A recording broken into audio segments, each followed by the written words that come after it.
everyone.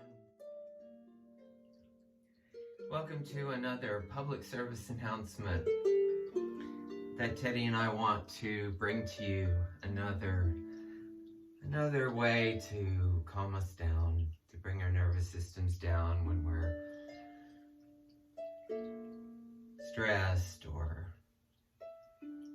can't sleep, can't turn the mind off. It's called Legs Up the Wall. There's more than one variation. I will show you them all. Now we will abbreviate the practice a little. You can be in Legs Up the Wall as long as 20 minutes or so, but we're probably just going to be here for a few. So we'll find, let's see, a space in our house, a wall space as big as you can see that I could stretch my arms out and have this much clear room.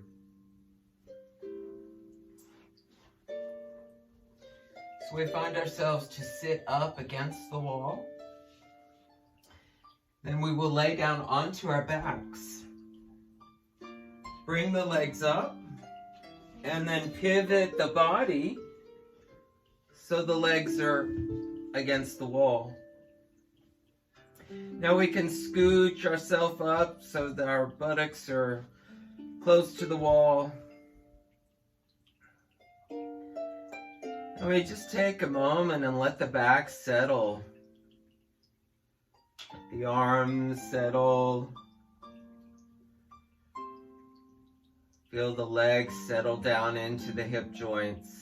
Feel the low back unwind and rest on the mat, on the floor. You don't need a mat. If you're working with a hardwood floor, a blanket would be helpful. Now you could also take a blanket like so, rolled up or like this, and put it under your low back. I'm not going to do that. I had surgery in my low back last summer, and that won't allow me to do that kind of stretch. But as we're here, the spine is long and stretched out, flat. So the energy can move up and down the spine unimpeded.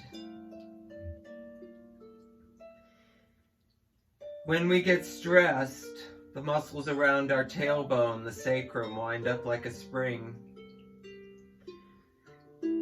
So when we're in this legs up the wall pose, those muscles can unwind.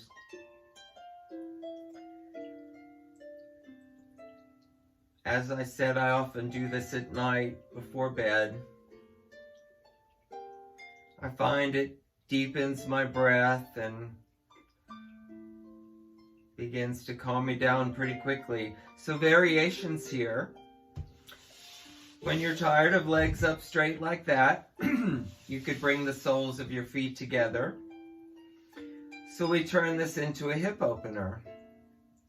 Now you could take the hands and gently press the knees and thighs open to make it active. Or just let them be as they are.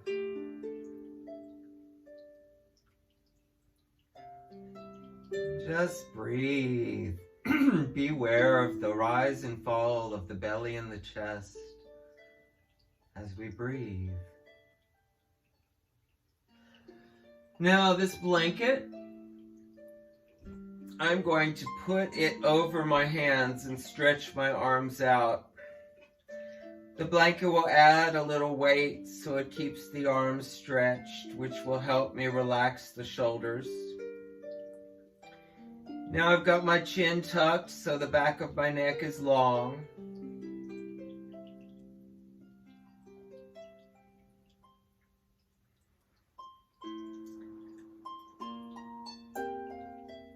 So we could be in each one of these variations for up to 5 minutes. But we're going to abbreviate it for time's sake. So another variation, you could take the legs out wide. You could hold the legs from underneath with your hands, or you can just let the weight of the legs Continue to stretch out the hips and the inner thigh muscles. Then we breathe.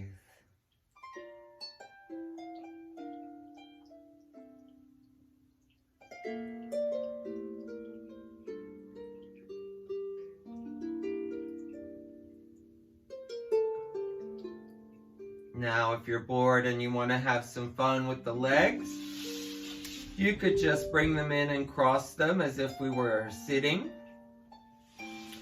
Or you could bring one knee on top of the other, like we were in Gomukhasana, seated. This is going to work with the hips a little bit. Stretch them out. And of course, if we do something like that, we have to do both sides.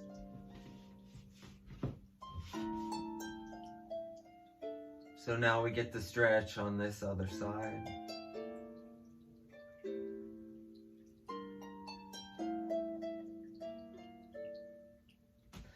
You could also try just half lotus, one leg on top of the other.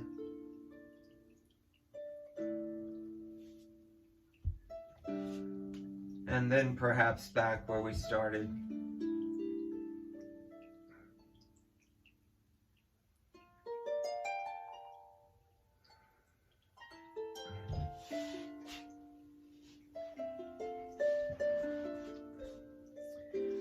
So as I said, you could stretch this out for 20 minutes or so, spending about 5 minutes in each of those, basically those 3 first variations.